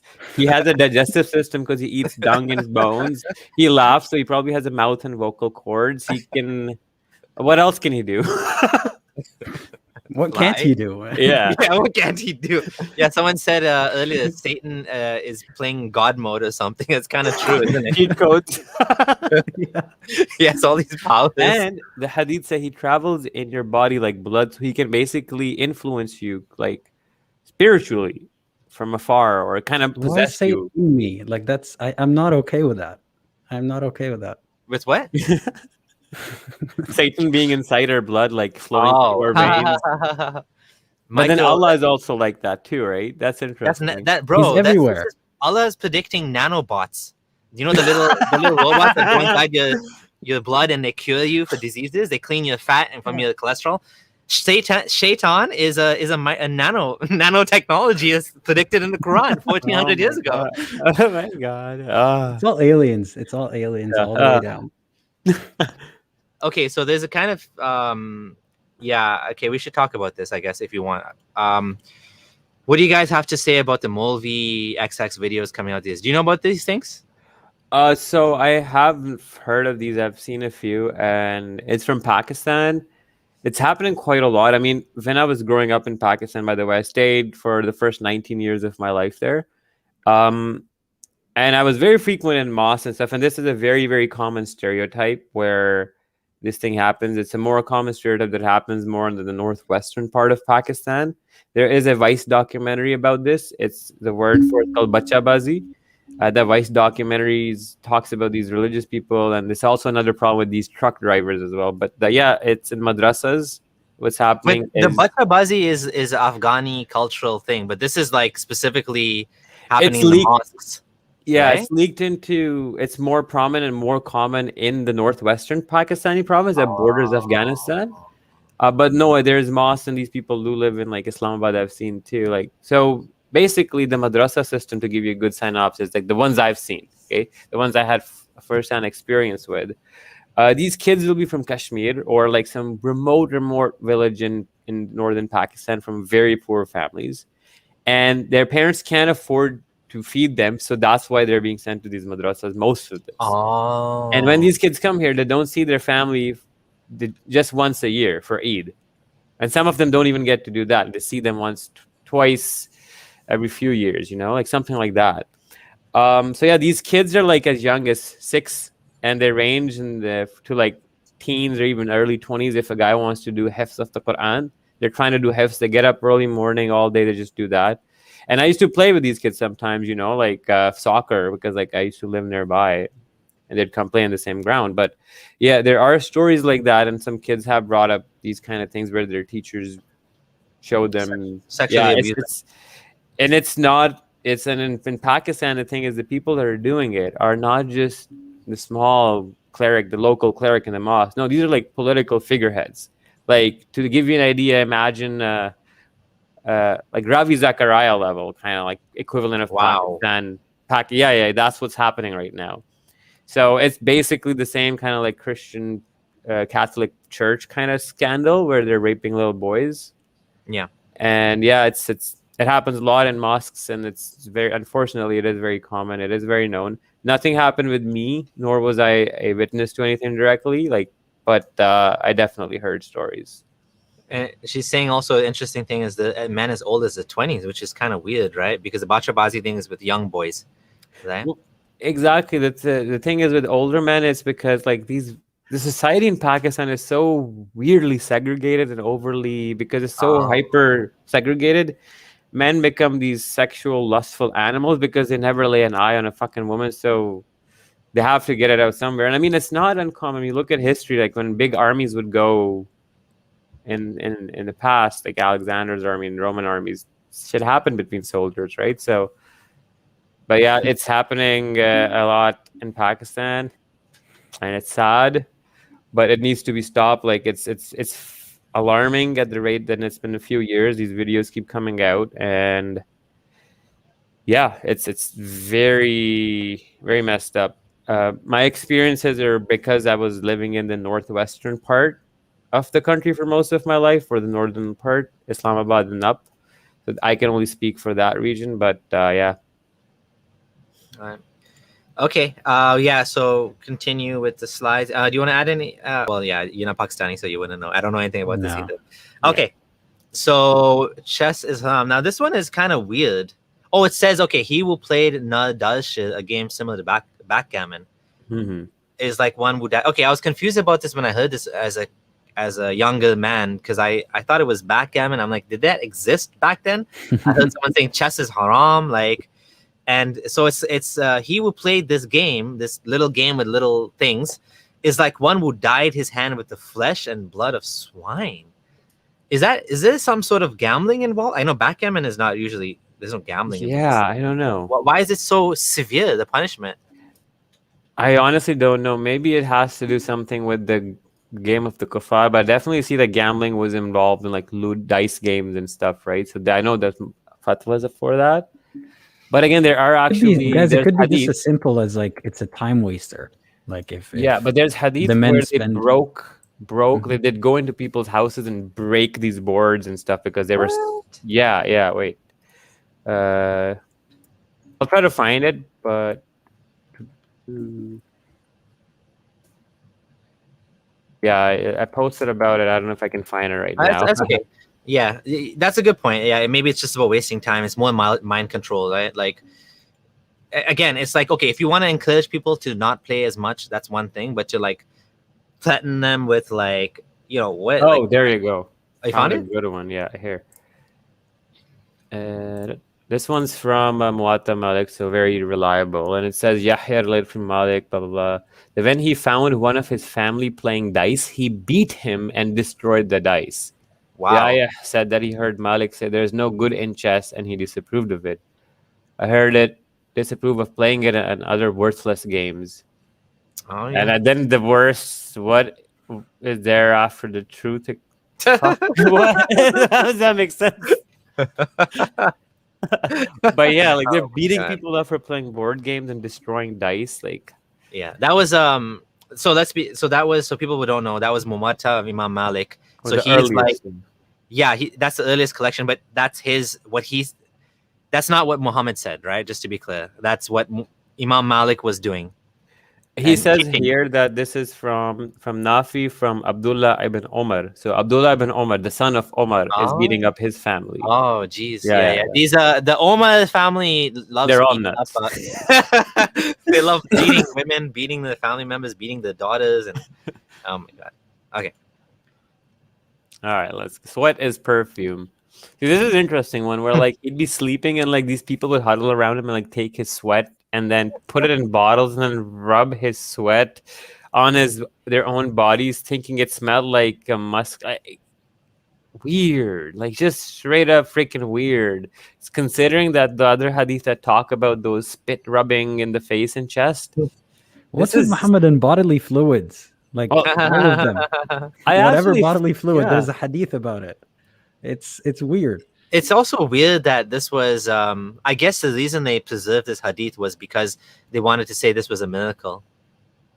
There's actually like, I remember there's a hadith where it says that the Sahaba or one of the slaves of Muhammad ate his poop at the middle of the night. What? Yeah. There's it was a blog. Yeah, it's pretty crazy. I'll try to find it, but like, yeah. Yeah. I tried to stay away from the hadiths about the his blood and his whatever, but these ones I've heard a lot about his spit and his sweat like being special. Yeah. Those ones I'm pretty sure are mainstream, like everyone knows about those. Yeah. The Sufis, of course, they go next level with Muhammad, right? Like they'll take his hair and they claim to have his hair and his shoes and his sandals and all of this stuff, and they like venerate it, right? They almost worship it. They take some sort of blessings from all of these things, eh? Yeah, and also like even like recently there's these guys in Pakistan, they were sitting on stage, those guys, the blasphemy guys, and they were openly saying that we would love to eat the poop of Muhammad, like just sitting and explicitly chanting. It's on Twitter, their videos, just I want to eat his poop, I want to be his dog, I want to be his shoe. It's this weird erotic sense of devotion towards him. I found the Ibn Kathir version of the pee drinking one actually. I'll quickly share it just for those interested why this weird obsession with pee for Muhammad. So here he says, Hafiz Abu Yala goes on, okay, the messenger of God had a pottery bowl into which he would urinate. When morning came, he would call out, Ayman, pour out the contents of the pot. One night I got up feeling thirsty and drank what it contained. The messenger called out, Ayman poured the contents. I replied, I got up thirsty, drank it. He's commented, you will never suffer from your stomach. Subhanallah. And this is from Sirah al-Nabawi. I have the original PDF. I don't want to go looking through volume 4 of it. Yeah, I read it though. Wow. And there's another one where it says, is this an Islamic post page? Yeah. Jeez. This one is in Dalail al-Nabuwa, actually, by Wait, one second. So that caption right there is not ironic. Muhammad's urine made water sweet and cool. That's not an ironic caption. No. This is someone sincerely wrote that. Can you send me the link? Yeah, man. Like here, but it's written by somebody called Sarah, and she's got her hair covered. So I'll send you the link, man. Yeah. Okay. So share this. Yeah, like it's just bizarre. Like these people are eating and drinking his poop and urine. I mean, let's just presume like his stuff was special. Why would Allah make it happen this way? Like, yeah, like it's like every cult leader's narcissistic dreamland happening right now, where people are literally rubbing your shit on their faces. Yeah. I don't know. There's no hadith like that where they did that. Oh, there are where they're rubbing the spit and chest. Oh, the spit, but not the poop. Not the poop, no, but she ate it. Yeah. Well, yeah. Oh God. Anyway, let's stop move talking on. about his body and his product of his body. Okay, spinning on left side aids with bad dreams. Prophet said a good dream comes from Allah. Wait, a good dream that comes true is from Allah. Okay. And the bad dream. Scapegoats every single time. I know. I was just like, I had to read that again. I'm like, oh, okay, if it comes true. And the bad dream is from Satan. It's like a child like wrote this like like what the hell, man? Yeah. The good guy is good. The bad guy is bad. Yeah. The good guy is good if he helps you. Then he's a good guy. Yeah. And if anyone sees a bad dream, he should seek refuge with Allah from Satan, and he should spit on the left, for the bad dream will not harm him. I don't want to spit in my house. Well, some scholars say this is like dry spit, like you're just blowing. What does that do? I don't know. It keeps away the Satans. I know, because the Satan was sleeping in your mouth. Maybe it got to your brain that caused the dream, so you spit it out. I'm so just weird. trying to connect the dots, I guess, what's going on in that guy's head. Next slide. Okay. We have like 20 more to go. I think we can finish and get to the 100 mark. Oh, yeah. What are we on right now? What number is this? 80, I think. Okay. It's 79. So, evil eye. Okay, I'll just read it. The influence of an evil eye is a fact. If anything would precede the destiny, it would be the influence of an evil eye. And when you are asked to take a bath as a cure from the influence of an evil eye, you should take a bath. This is like witchcraft. Man. It's witchcraft. It's like you know when you get throw those priests, they come, they throw the holy water and they make the cross with the sprinkles. It's like that. Well, it doesn't explicitly say who tells you to take a bath. Like it says, I remember I think the prophet told you or something. There's the full version where this guy's like, he's very beautiful. The Sahabi takes off his shirt and his skin is very white like a virgin. So another Sahabi compliments him and he falls. And then they're like, yo, this guy just fell and they carry him to Muhammad. So he's like, yeah, pour water on him. He'll wake up. And they did that and that cured his evil eye. Yeah, man. It's just the weirdest shit ever happens. I mean, I think the reason for that is because Muhammad was trying to curb jealousy or something like that. Like he was probably trying to keep his soldiers from like envying each other and causing fighting amongst each other, right? So that's probably, it's just so stupid that it's so superstitious. Like it's so idiotic. It's so idiotic. I mean, let's say God is just speaking their language, right? Like that's just how they convey the information to primitive people. Does God not understand that we would find it suspicious and not believe it anymore today? Like he would make an exception for us. He'd be like, okay, guys, I get it. It sounds very silly. So yeah. I want to talking about the bath thing. This one's really interesting, this hadith. And this one goes about an incident. And this somebody else has to take a bath on somebody else's behalf to get the evil. It's this. Let's read it. I love how you search for evil eye bath. It's like evil eye bath.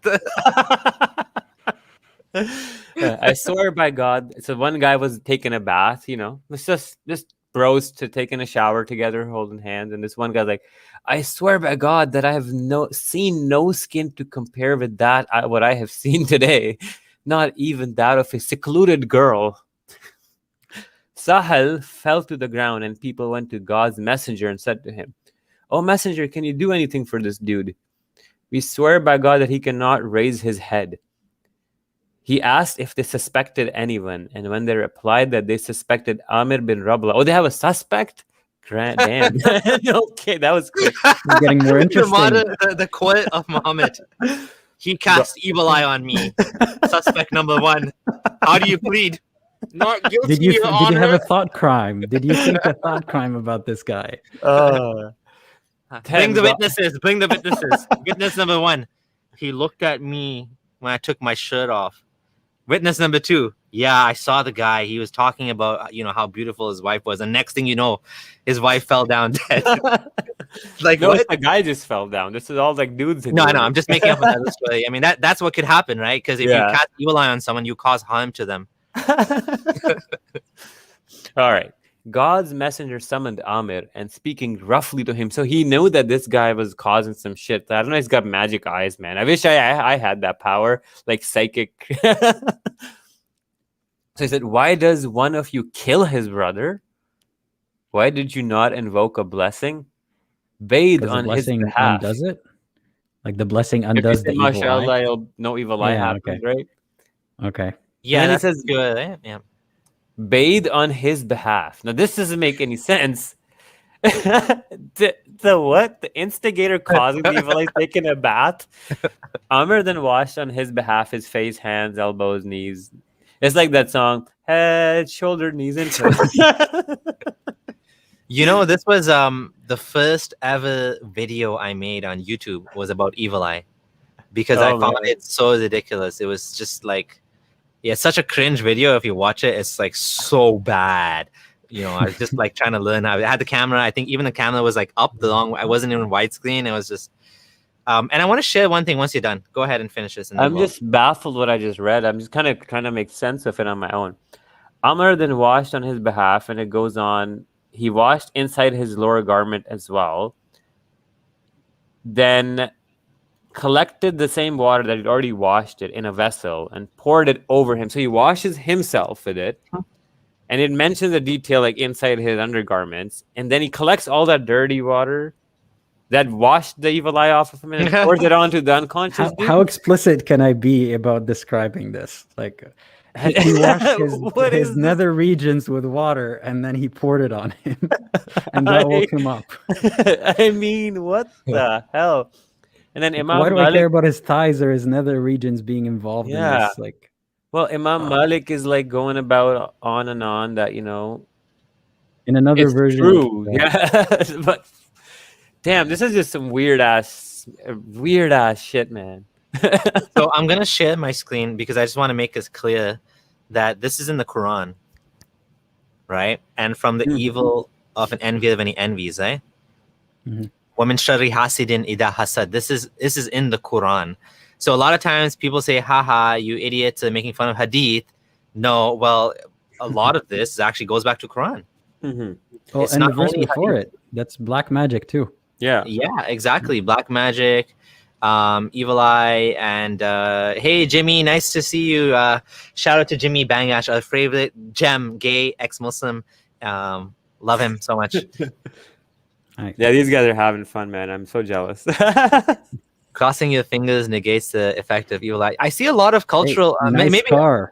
Aladdin, you can tell me about this. You might know more about this. This blue and white eye thing. I don't know. I see a lot of Mhm. Arabs have it in the houses. It protects you from I've evil seen eye. it, Or something? I've been to Turkey and I've seen it a lot there, and it's more superstition. It's supposed to protect you from evil eye, yeah. Yeah. But a lot of people simultaneously, like, they'd either put it on like it's kind of like a horoscopes thing, Like some people have it just for fun, and others actually believe that it's for the evil eye. Yeah. But it's not. It's not supposed to be Islamic. Just I don't think so. Just another thing before we move on from the evil eye. We're talking about magic. I had just this one hadith, or Muhammad's wife, Mata Malik, that they would just kill people suspected of magic and witchcraft, the same way the church did. And you see here, Hafsa, the wife of the Prophet, killed one of her slave girls who had used sorcery against her. She was a mudabbara. How do you prove that? How do you prove that? You can't. And that's the thing. Muhammad's wife just killed this lady. Probably had a petty argument or something silly. But what it says next is mudabbara. Now, if I'm not mistaken, mudabbara means somebody that's promised to be released or something. No, 1 second. Something like that. Mudabbara? Wait, where are you reading this? Which line? She was a mudabbara. Okay, Hafsa gave her the order. Let me read it in Arabic. Continue. I'll read it. Yeah. And then Hafsa gave the order and she was killed. And then Malik said the sorcerer is the one who uses sorcery for himself. Blah blah blah blah blah. Yeah, and it should be killed. Basically, that's what this says. But it's just like, yeah, like I said, like the superstitious thinking leads to straight up cold-blooded murder by somebody very close to Muhammad. In fact, the daughter of Omar, right, second caliph, and Muhammad's wife Hafsa, she's just killing her slave girl.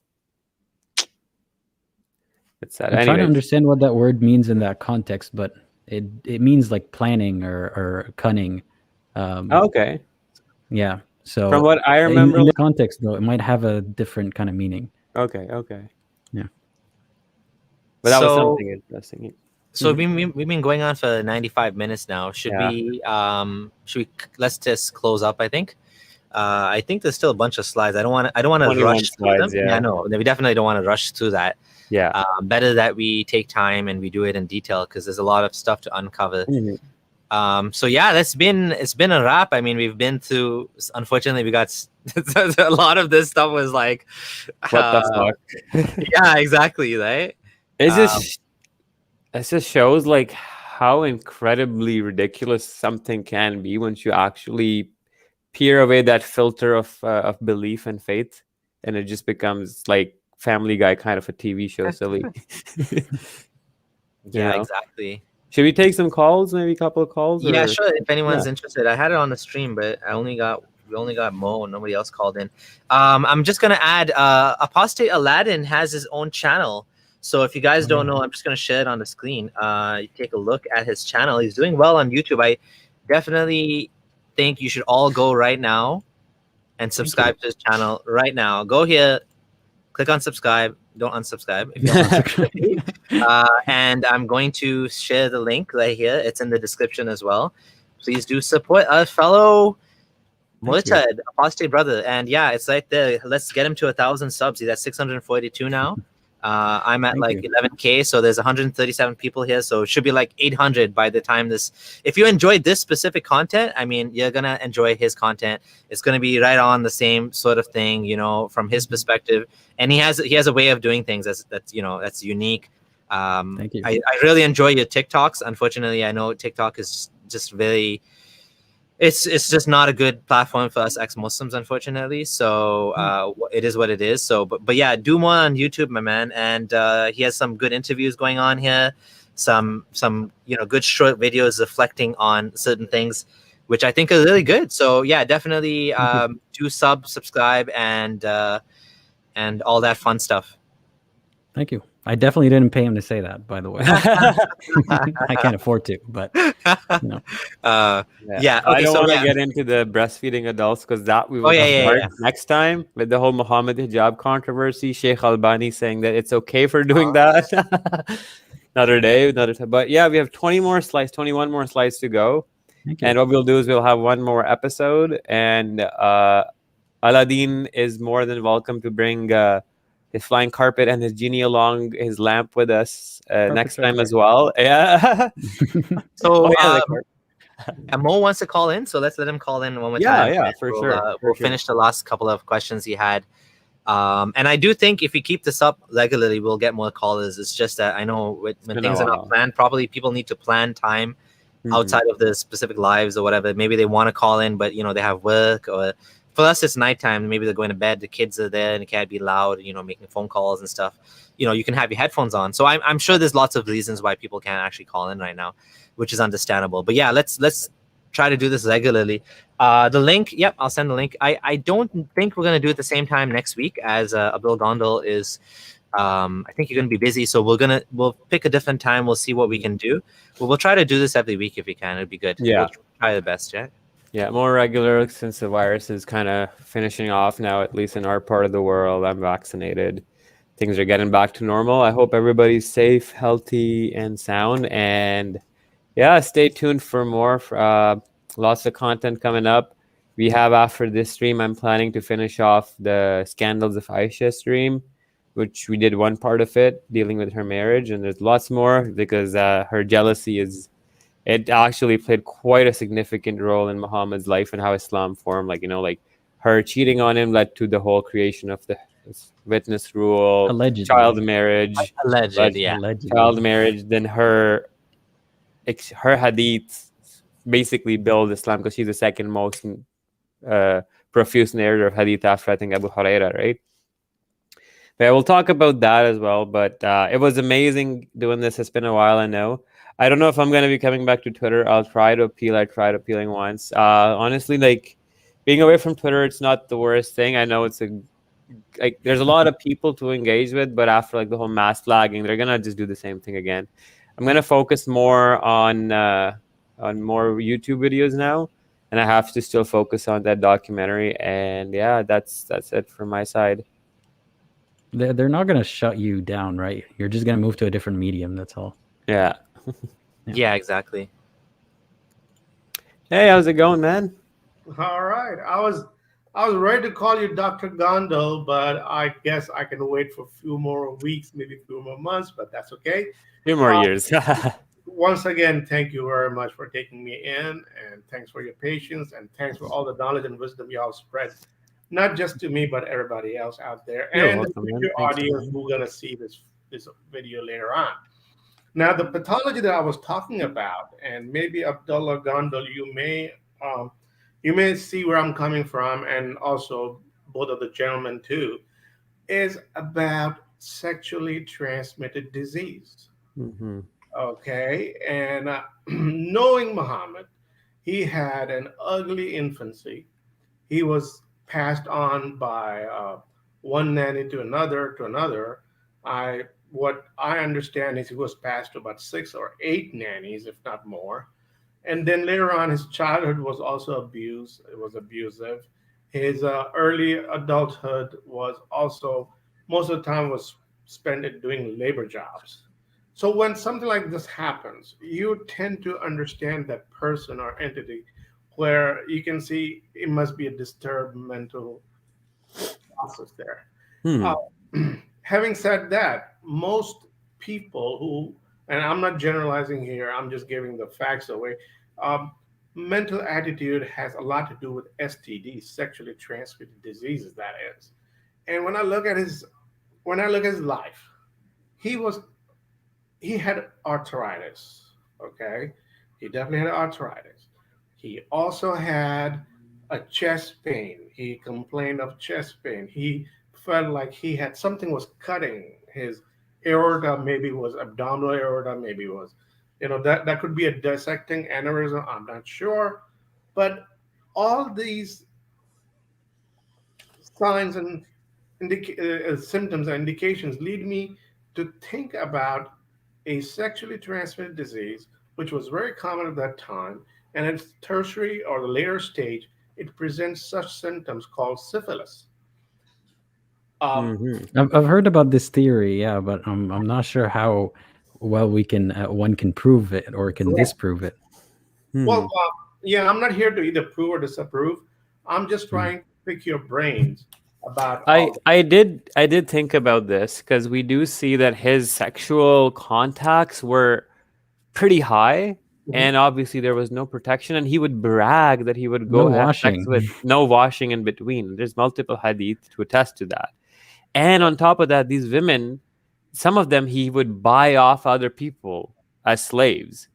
Or sometimes he would take the wives of other men when he'd captured them and make them his own, right? And some of them were widows, had kids. So, and then Aisha was also allegedly... Yeah, but the thing is, there's no...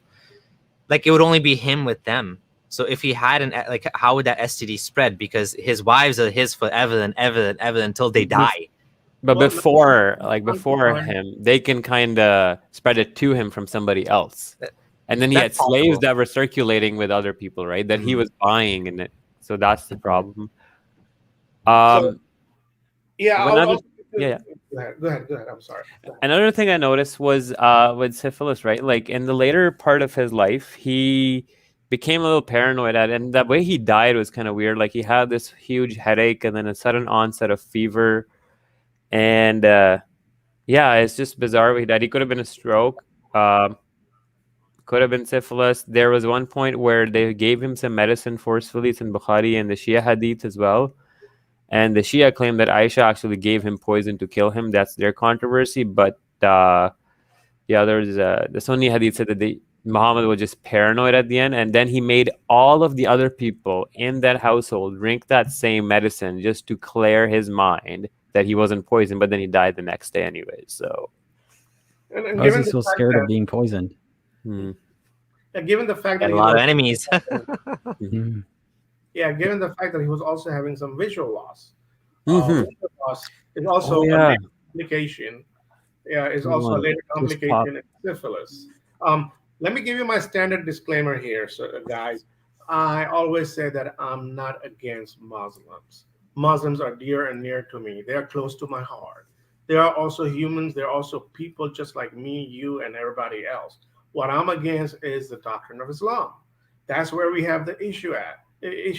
Muhammad was spreading, and later on his followers, and even until today, they are all spreading the false narrative and the doctrine of Islam, and that's what I'm against. So, viewers, if you see my video and if you see this clip, or if you see, we are not against you. We love you. We really like you. We love you. Please come with the questions here so that could be answered adequately by these gentlemen. They are extremely knowledgeable. But coming back to the syphilitic condition, he also had limp in his leg. He also had, Mhm. when his two teeth, I'm not sure what part of the upper or the lower jaw was broken in the Battle of Uhud.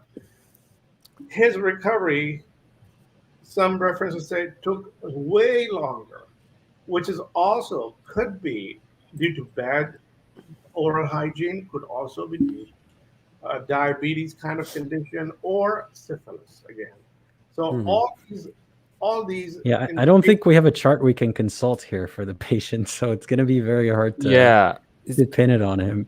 There are certain things like with the black magic episode, like what pops up about him, that he lost vision to the point where the I think one of the Sira said that he couldn't get up and see the doorknob or the door handle in front of him, and he'd get up and he'd collapse. And then Ibn Qayyim al-Jawzi, in his tafsir of the two Mawzatain, the two quls, he says that Muhammad would be standing and his leg would go limp and he'd just suddenly just twist and fall down all of a sudden. And then coupled with like his and the thing is that the black magic episode lasted in hadith, the memory problem where he would forget things that he was doing, that amnesia phase, transient amnesia, it also occurs with epilepsy, but I was looking from that perspective too. It happened in the latter half, like I think 2-3 years before his death. It's in the later half of his life too.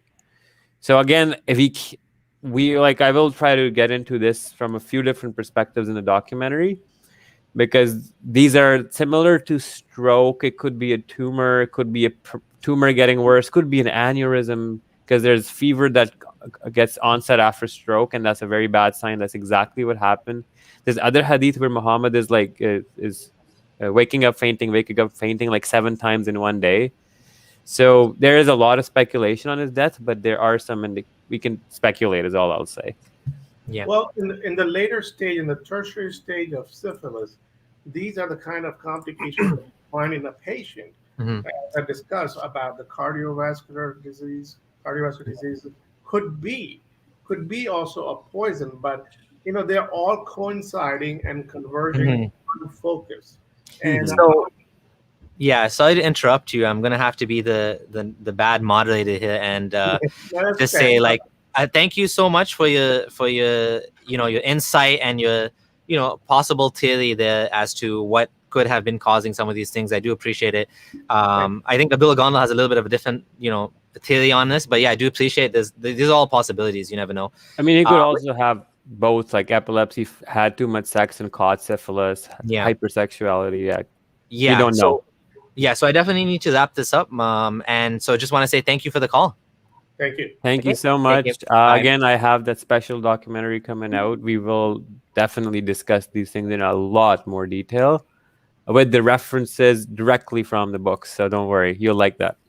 Alrighty. Yeah, excited. Thank you, Mo. Bye. Okay, bye. Yeah, and just want to say thank you to ex-Muslims of Norway for your donation, and also gonna leave this comment late into the live, but so happy to see Gondal back. Oh man, people are missing you. Every stream I do, people are asking, when is Gondal coming back? When is Gondal coming back?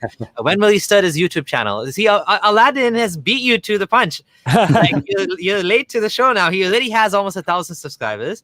people are asking. I understand that it's one of those things where if you're not going to have time to dedicate, then you kind of feel like, why bother, right? Is that what it is? That's basically what it is. Yeah, Right? it's like consistency, motivation, and a lot of things going on in life.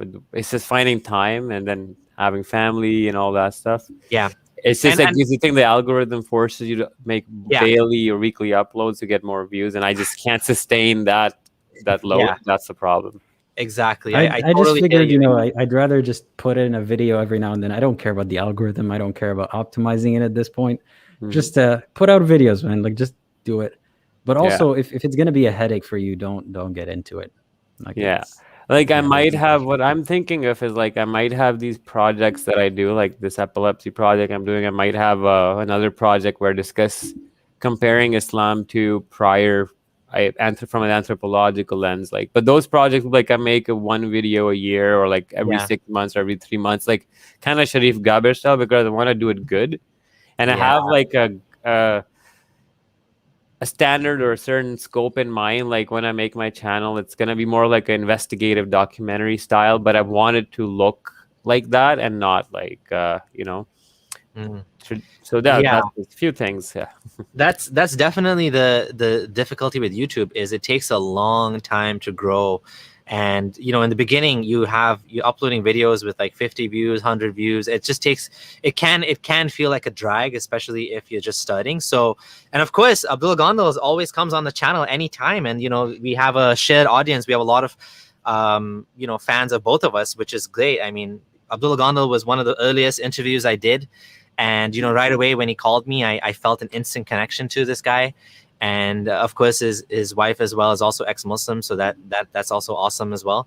So yeah, it's great. And any final words? I did already promote Apostate Aladdin's channel, but I'm just going to recommend it one more time. Do check out his channel. Any final words from you, Aladdin? No, none to share. Just thank you for inviting me to this. This has been fun. I'd love to join another time. Awesome. Okay, guys. And look who we have. Hey, how's it going? Need to get you on here again for one of these. That'll be fun too. Actually, yeah, let's try next one, the last 20. Maybe if you can have him and have a laugh too. Oh, yeah. And Ridwan, I gotta say, like, honestly, straight up, I've been loving your videos. I laughed my ass off. I completely died laughing watching that fake death threat to a Christian. The analysis you did on it, like, do dawa with the we, and I was dying laughing. It was just so funny. And of course, never mind that one. Even the ones you've been doing with Sajid, it's one of my pet peeves when Muslims misrepresent the Bible. It pisses me off so much. Not because I'm Christian, I don't even care about Christianity, but like it irritates me that they're just lying like that, saying the Bible, like Ahmed Deedat style. Show me where the Bible says Jesus is God. Okay, there's like 50 references. It's like anyone that knows the Bible, knows the gospel, knows that it's all over the place. Son of God, in the beginning was God. Like, obviously in John it's the strongest, but even starting from like Mark, it's there. It's throughout the Bible. This is not a corruption. This is what the Bible is about. This is what the Gospels are about. So to me, it drives me crazy when I see that, and I'm glad you put him in his place. I hope he keeps I hope he keeps responding to you, though, because this will be good. This is awesome, getting like a Muslim YouTuber responding to you. And like Sajid Lipham, is that what you're talking about? Oh, that's cool. Sajid is responding to Apostate Prophet, and Apostate Prophet is just like, Ridwan is just like knocking it home, like video after video. Right on. I mean, that's what we want to see. I think we've got to the point now where first they just want to ignore you. Now they're like, we can't ignore you anymore, so we're gonna respond to you. Like that's what we wanted, right? We wanted to have these conversations. I think like the amount of ex-Muslims I've been meeting in real life, like honestly, back in the day, like every other like brown person I'd see, I'd expect them to be 90% chance that they're Muslim, 10%. Even if they're not practicing, they're still like, you go to a bar, you'd see a brown guy, they will be drinking, but they'll tell you I don't eat pork, and they'll tell you that they're Muslim, and you can be. And this guy told me you can't be drunk and talk about Muhammad because that's instantly blasphemy as a Muslim. So, but anyways, but now I meet these people, and like kind of like I met, like I'll give you straight up, the last 10 brown people I've met, 8 of them were ex-Muslim. Yeah. Wow. Yeah.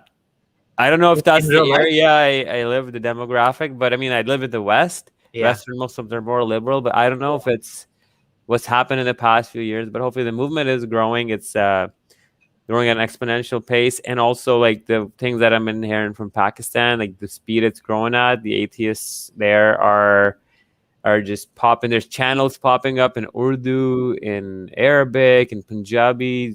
It's like we're being almost overtaken in terms of like popularity in certain spheres. Yeah, I'm happy with cool. that. I'm Yeah. happy with people just talking about passing the this. torch on. You started Yeah. a trickle, and now it's becoming a river, and there you go. It's gonna be a flood. Awesome. Okay, so I'm gonna end it on that. Thank you, and yeah, that was a nice little surprise at the end. Okay, guys, and we'll see you at the next two Abdullahs. Bye for now. Thank you, guys. Good night, Good night. Right. guys and gals. I should